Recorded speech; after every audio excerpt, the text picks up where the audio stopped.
As calçadas são os locais reservados à circulação dos pedestres. Por isso, as condições devem favorecer o acesso de todo tipo de gente, incluindo os idosos, as crianças e as pessoas com deficiência. Mas de quem é a responsabilidade pela manutenção desses espaços? O proprietário do imóvel ou o município? Entenda na reportagem de Silvana Monteiro. E se os pés falassem? Se contassem sobre a situação das calçadas pelas quais andam?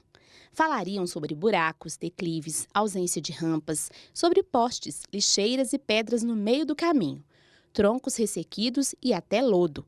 Não só os pés, mas o corpo da professora aposentada Solange tem o que contar sobre uma péssima experiência vivida em uma calçada de Belo Horizonte.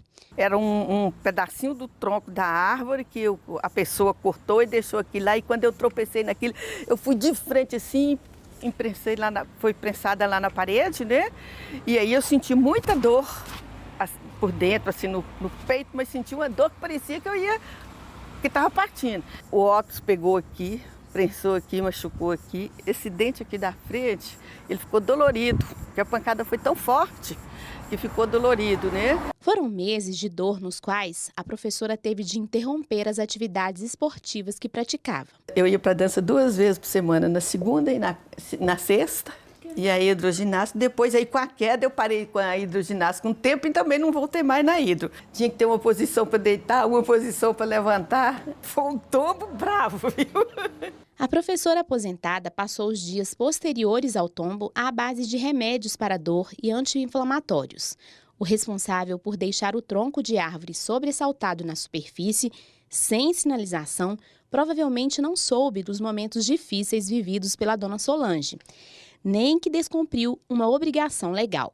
O artigo 5º da Constituição prevê o direito à propriedade. No entanto, para o exercício dessa garantia, é dever da propriedade cumprir sua função social.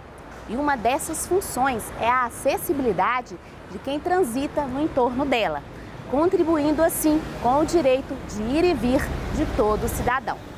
Além de ser a porta de entrada da casa ou da empresa, a calçada é uma pavimentação que deve ser pensada para a circulação do pedestre. É muito importante que os proprietários dos imóveis se conscientizem, né, em relação à necessidade de que os passeios em frente às testadas do seu imóvel estejam em perfeitas condições, sem ressaltos, sem depressões, com piso antiderrapante, né, que possibilite o melhor caminhamento das pessoas.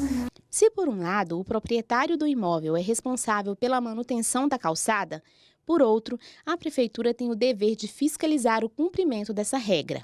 Em um eventual prejuízo causado a terceiro, tanto um quanto o outro podem responder judicialmente pelos danos morais, materiais e até estéticos decorrentes da queda. O município tem o poder de notificar o dono do imóvel para fazer o conserto. Se o dono do imóvel fazer o conserto, o município pode ir lá e fazer o conserto e cobrar do dono do imóvel.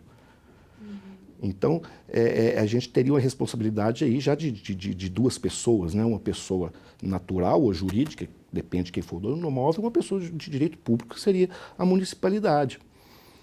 Por essa manutenção e por eventual acidente que tenha sido causado pela falta dessa manutenção. E a gente tem que ter um nexo de causalidade também, né, bem definido, para apurar essa responsabilidade. Em regra, são esses casos que chegam na justiça por causa de tombo, ou porque, às vezes, até a pessoa está tendo impedido até o direito dela de voltar, porque às vezes não tem como transitar. Se o cidadão tem dúvidas de como pavimentar a calçada, deve buscar na prefeitura as regras técnicas a serem seguidas. Em Belo Horizonte, o órgão dá um prazo de 30 a 60 dias para a alteração do pavimento e depois, caso não haja o cumprimento, são aplicadas multas com valores diversos. R$ 678, né? E tem multas que vão até que passam o valor de R$ 3.000, como é o caso das multas relacionadas à obra em logradouro público, onde que não foi feito o recapeamento. Então, são multas mais altas. Vê-se que para o munícipe as multas são mais baixas e para aquelas concessionárias, né, de serviços, né, aquelas empresas que fazem obras em logradouros públicos, as multas normalmente são mais altas. A fiscalização e as multas a quem não cumpre a regra são importantes, mas é preciso consciência coletiva para uma cidade cada vez mais acessível e democrática. Para todos, né? Que é não só para o idoso também, né? Assim, mas mesmo para os jovens, né? Porque acontece também com os jovens.